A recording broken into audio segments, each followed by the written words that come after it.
আসসালামু আলাইকুম এভরিওয়ান, কি অবস্থা সবার? আশা করছি সবাই অনেক ভালো আছেন। আমরাও আলহামদুলিল্লাহ ভালো আছি। আর সবাইকে রামাদান সিরিজে স্বাগতম। আজকে সকালবেলায় ছাদে চলে আসছিলাম। আর ছাদে আসছিলাম অনেক দিন ধরে বাগানগুলো দেখা হচ্ছে না, গাছগুলো দেখা হচ্ছে না। তো এসে দেখছি অনেক সুন্দর একটা ফ্লাওয়ার ফুটে আছে, লিলি ফ্লাওয়ার। আর এই ফুলটা আমার অনেক প্রিয়, আর এই সিজনেই এই ফুলটা ফুটে। তারপর ছাদ থেকে কিছু সবজি নিয়ে আসছিলাম, মানে পুঁই শাকের পাতা নিয়ে আসছিলাম। পুঁই শাকের পাতা দিয়ে আজকে একটা রেসিপি করব, পাকোড়া করব আর কি। তো এরপর বাসায় চলে আসছি। আর এসে আমি ফার্স্টেই বেলের একটা শরবত বানাবো। আর এটা শরবতটা বানিয়ে ফ্রিজে রেখে দিলে খেতে অনেক টেস্ট হয়। তো ফার্স্টেই আমি বেলটাকে একদম কুড়িয়ে নিয়েছি। বেলের যেই ভিতরের অংশগুলো থাকে সেগুলোকে নিয়ে নিয়েছি। আর এখন বেলের সিজন। আর এটা ইফতারে খেলে অনেক ভালো, হেলদি একটা জুস। তো আজকে যেহেতু বাসায় বেল ছিল, তাই ভাবলাম বেল দিয়ে একটা শরবত করে ফেলি। তো বেল চিপতে চিপতে আমার হাত একদম লাল হয়ে গেছে। আর বেলগুলো আমি মানে ছেঁকে নেই, জাস্ট খালি চিপে বেলের যত আঁশ বিচি টিচি ছিল তো সবগুলো আমি তুলে নিয়েছিলাম। এরপর এখানে আমি সামান্য একটু লবণ দিয়েছি, আর তেমন কিছুই দেই নাই। এই জুসটা আপনারা চাইলে জুসটাকে ছেঁকে নিতে পারেন। আর আমার কাছে এইভাবেই খেতে ভালো লাগে, আর এভাবে খেলে অনেক মানে হেলথের জন্য অনেক ভালো। তো এরপর আমি জুসটাকে বানিয়ে নিয়েছি। আর আমি স্বাদ মতো চিনি ইউজ করেছিলাম, অল্প পরিমাণে চিনি ইউজ করছি, মানে বেশি করি নাই। আপনারা চাইলে চিনিটা যে যতটুকু পছন্দ দিয়ে নিতে পারেন, আর কেউ না চাইলে নাও দিতে পারেন।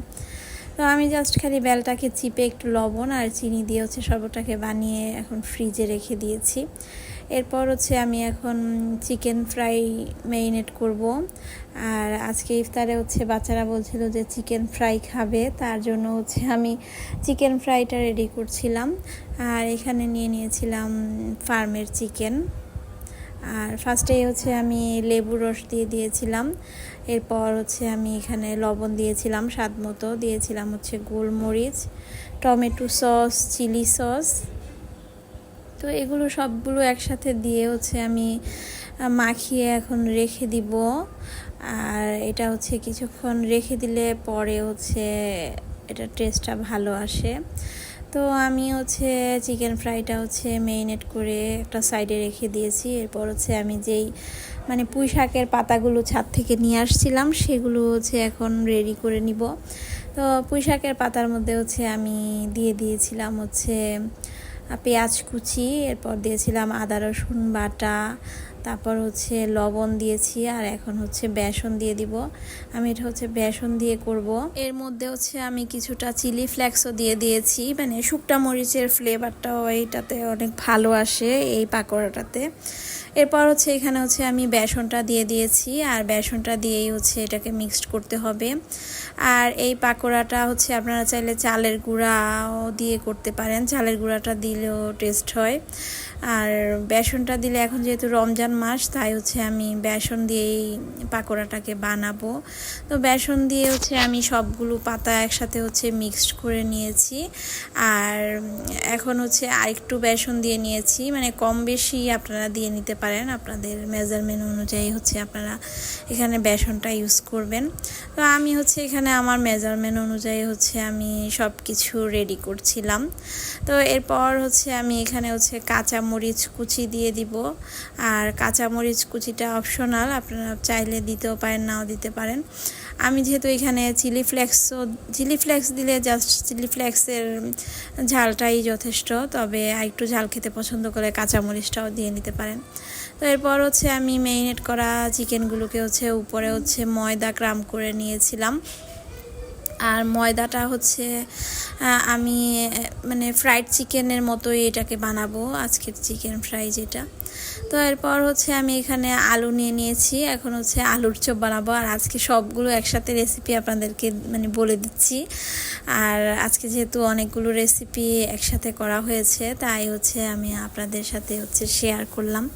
এগুলো নর্মাল সবার বাসায় বানায়, বাট আমি যেভাবে বানাই সেটা আপনাদের সাথে শেয়ার করলাম।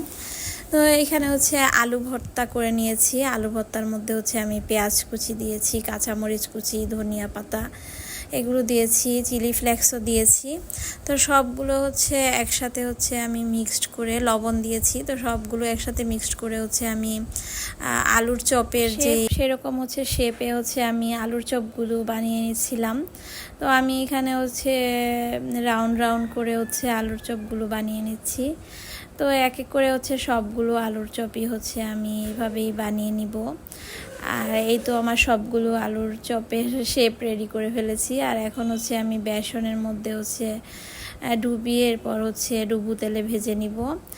আর এখন হচ্ছে আমি ডুবু তেলটাকে হচ্ছে আমি আগে থেকেই মানে চুলায় দিয়ে রেখেছিলাম। তো এখন হচ্ছে আমি সবগুলো আলুর চপ একসাথে হচ্ছে দিয়ে দিয়েছি মানে তেলে। এখন সবগুলো হচ্ছে আমি ফ্রাই করে নিব। আর এখানে হচ্ছে আমি মিডিয়াম লো হিটে রেখেছিলাম, আর মিডিয়াম লো হিটে রেখেই হচ্ছে আমি সবগুলো আলুর চপ ফ্রাই করছি। আর আমি হচ্ছে আজকে ফরচুন রাইস ব্র্যান অয়েল দিয়ে হচ্ছে আমি সবগুলো ইফতারের ভাজা পোড়া করে নিচ্ছি। আর ইদানিং হচ্ছে আমাদের হচ্ছে এই তেলটাই হচ্ছে ইউজ করা হয়, ফরচুন রাইস ব্র্যান অয়েল। ইফতারগুলো রেডি করেছি। তো এখানে হচ্ছে আমি সবগুলো আলুর চপ হচ্ছে তেল থেকে তুলে নিয়েছি। আর আমি হচ্ছে একদম ক্রিস্পি করে ভেজে নিয়েছি। আলুর চপ হচ্ছে আমার একদম ক্রিস্পি করে খেতে মানে ভাজতে খেতে দুইটাই ভালো লাগে। তো এরপর হচ্ছে এখন যেহেতু আমি দোকানের জন্য ইফতার রেডি করছিলাম, তাই অনেকগুলো ইফতার একসাথে রেডি করছি। এরপর হচ্ছে আমি শাক দিয়ে যেই শাকের পাকোড়াটা করব সেটা হচ্ছে তেলের মধ্যে দিয়ে দিয়েছি। এটা হচ্ছে আস্তে আস্তে হচ্ছে আমি এখন ভেজে নিচ্ছি। চুলার আঁচটা একদমই মিডিয়াম হিটে রেখেছি। এরপর হচ্ছে আমি একপাশে হচ্ছে ছোলাটা রান্না করে নিচ্ছি। আর ইফতারের আগে হচ্ছে অনেক তাড়াহুড়া লেগে যায় ইফতারগুলো রেডি করতে, আবার হচ্ছে কোথাও পাঠালে তো আরও বেশি তাড়াহুড়া করতে হয়। তো এই তো আমার পুঁই শাকের পাকোড়াটাও রেডি হয়ে গিয়েছে। আলুর চপ, পুঁই শাকের পাকোড়া সবগুলো রেডি করে তারপর হচ্ছে আমি এখানে হচ্ছে পেঁয়াজুর ডালটা হচ্ছে রেডি করে নিয়েছি। পেঁয়াজুটার রেসিপি আমি আপনাদের সাথে আরেকবার শেয়ার করব। আর আমার পেঁয়াজুটা কিন্তু অনেক বেশি মজা হয় আর ক্রিস্পি হয়, অনেকক্ষণ ক্রিস্পি থাকে। তো এরপর হচ্ছে সবগুলো পেঁয়াজও হচ্ছে আমি আস্তে আস্তে ডুবো তেলে ভেজে নিচ্ছি। তো এই তো এখন ইফতারের প্রায় সময় হয়ে গিয়েছে। তো তাড়াহুড়া করে আমি সব কিছু টেবিলে নিয়ে আসলাম। এরপর হচ্ছে আমি দোকানের জন্য বক্স রেডি করছিলাম, মানে দোকানে যেগুলো পাঠাবো সেগুলো হচ্ছে আমি বক্সের মধ্যে নিয়ে নিচ্ছি। আর হচ্ছে আমার হাজব্যান্ড হচ্ছে এখন দোকানে নিয়ে যাবে। আর রমজান মাসে এই টাইপসের ভাজা পুরিগুলো অনেক খেতে ভালো লাগে। আর ভাজা পোড়া না থাকলে তো একদমই ভালো লাগে না, কেমন যেন লাগে, মানে রমজানের কোনো ভাইবস আসে না, কেমন একটা লাগে। এর জন্য হচ্ছে ভাজা পোড়াটা আমি করি আর আমার কাছে খুবই ভালো লাগে, এগুলোর ফ্লেভারগুলো আমার অনেক ভালো লাগে। তো এরপর হচ্ছে আমি সবগুলো পেঁয়াজও ভেজে নিয়েছি, দেন হচ্ছে আমি বেগুনিগুলোও ভেজে নিয়েছি। আর এই পাশে তো আমি ফ্রাইড চিকেনগুলো ভাজছিলাম, মানে চিকেন ফ্রাইগুলো ভাজছিলাম। আর চিকেন ফ্রাই হচ্ছে বাচ্চাদের জন্য বিশেষ করে, আর ওরা হচ্ছে চিকেন ফ্রাই অনেক পছন্দ করে। তো এই তো আমি চিকেন ফ্রাইগুলোকে হচ্ছে ভেজে নিয়েছি, আর ভেজে হচ্ছে আমি তেল থেকে রিমুভ করে নিয়েছি। তো এরপর হচ্ছে সবগুলো ইফতারই হচ্ছে আমি টেবিলে নিয়ে চলে আসছি। এখন হচ্ছে বাসার সবাই হচ্ছে ইফতার করব। আর আজকে তো বেলের জুসটা অনেক ভালো হয়েছিল।